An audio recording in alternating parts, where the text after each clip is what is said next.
물을 마음껏 마시는 게 제 소원일 정도였어요. 식도염 환자는 식사 전, 식사 중, 식사 후 모두 물 마시는 걸 조심해야 돼요. 이 상태에서 공복에 물을 먹으면 역류성 식도염뿐만 아니라 나중엔 암까지 걸릴 수도 있어요. 식도염 환자분들은 하루에 물을 본인 몸에 맞게 적당량만 먹는 게 좋습니다.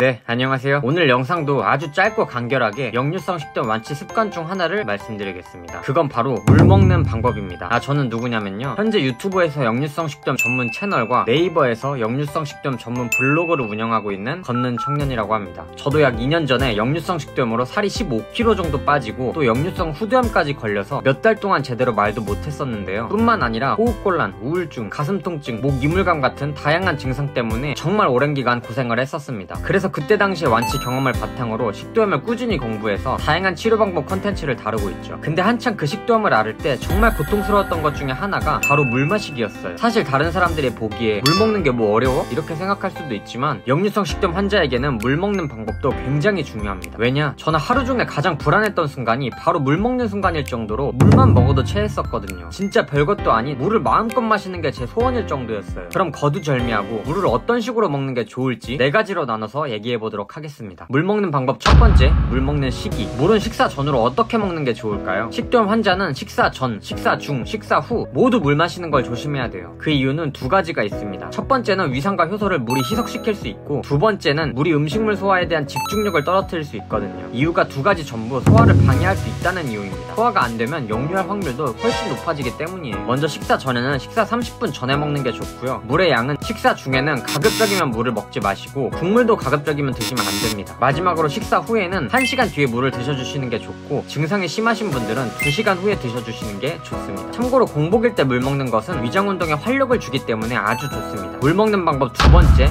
물은 공복에 먹어라. 앞서 말씀드린 것처럼 물은 공복에 먹는 게 좋은데요, 우리 몸이 가장 공복일 때는 언제일까요? 네, 맞습니다. 바로 아침입니다. 그래서 아침 식사 전에 물을 먹는 게 굉장히 좋은데요, 물을 먹는 것도 중요하긴 하지만 여기서 훨씬 더 주의해야 될 점은 물 먹기 전에 양치를 해주시는 게 가장 중요합니다. 왜냐면 우리가 자는 동안 입에서 각종 박테리아나 미생물이 번식하는데, 한 연구 결과에 따르면 암세포까지 발견됐다고 하죠. 물 먹기 전에 양치를 안 하고 이 상태에서 공복에 물을 먹으면 최악입니다. 최악. 역류성 식도염뿐만 아니라 나중엔 암까지 걸릴 수도 있어요. 그럼 박테리아, 미생물, 암세포를 물이랑 다 같이 먹는 거나 다름없으니까요. 물 먹는 방법 3번째, 물 먹는 양. 하루에 물 섭취량은 1에서 2리터가 적당하다고 하는데요, 식도염 환자분들은 하루에 물을 본인 몸에 맞게 적당량만 먹는 게 좋습니다. 저도 증상이 심할 때는 하루에 머그컵 1잔의 물밖에 못 먹었어요. 왜냐면 소화가 너무 안 돼서 항상 음식물이 위장에 가득 차 있었거든요. 소화가 안 됐는데 계속 물을 먹으면 위산은 식도 위로 넘치게 됩니다. 처음에 증상이 심할 때는 조금씩 드셔주시고 점차 500ml, 1리터, 2리터 이렇게 양을 늘려주시는 게 좋습니다. 물 먹는 방법 4번째, 물의 온도. 일반적으로 건강한 위장을 가진 사람은 찬물을 먹어도 전혀 상관이 없는데요, 예민한 소화기관을 가진 역류성 식도염 환자분들은 물의 온도가 상당히 중요합니다. 아주 차가운 물은 우리 소화기관의 혈관을 수축시키고 소화를 더 느리게 할 수도 있고요, 때로는 위경련을 일으키기도 합니다. 그래서 저는 항상 물을 전자레인지에 미지근하게 데펴 먹었습니다. 정말 역류성 식도염 때문에 음식도 많이 신경 써야 되는데 물 먹는 것까지 신경 쓰는 게 쉽지 않다는 거 저도 잘 알고 있는데요, 결국 몸에 습관화되도록 하고 익숙해지게 만들면 사실 별건 아니라고 생각합니다. 저도 예전에 밥 먹으면서 물을 엄청 자주 먹었는데 이젠 절대로 밥 먹으면서 물을 입에 대지도 않거든요. 2년 동안 이렇게 하다 보니까 완전히 습관이 됐습니다. 지금 이 영상을 보시는 분들도 처음에는 쉽지 않겠지만 하나하나씩 습관을 잘 고쳐 가시다 보면 금방 익숙해지고 조금씩 더 편안한 하루하루를 보내시게 될 겁니다. 끝까지 포기하지 마시고 하나하나 차근차근 생활 습관을 고쳐가 보세요. 저도 계속 응원하도록 하겠습니다. 언제든지 궁금하신 점은 유튜브 댓글이나 요즘에는 네이버 블로그도 운영하고 있으니까 블로그에도 편하게 물어봐 주세요. 화이팅입니다.